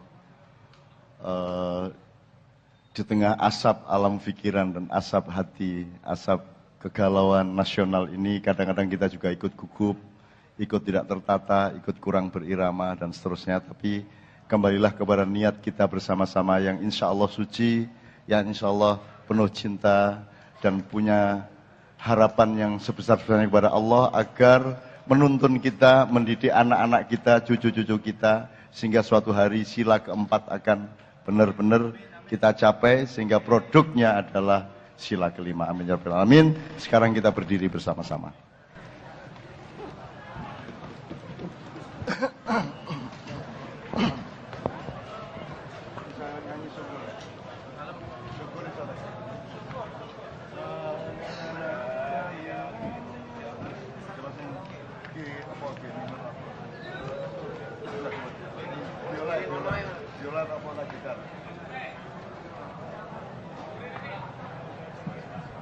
Teman-teman sekalian, karena Anda beragama bermacam-macam, tapi kita mempersatukan diri di dalam cita-cita kebangsaan, dan Indonesia sudah kita resmikan menjadi bagian dari wilayah cinta kita bersama yang akan kita sedekahi, kita kasih sumbangan,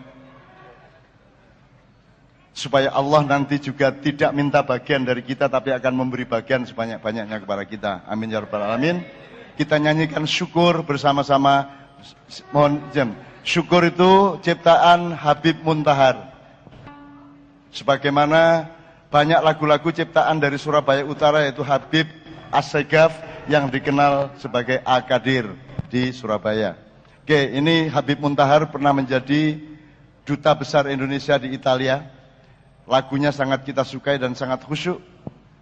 Kita mohon bersama-sama.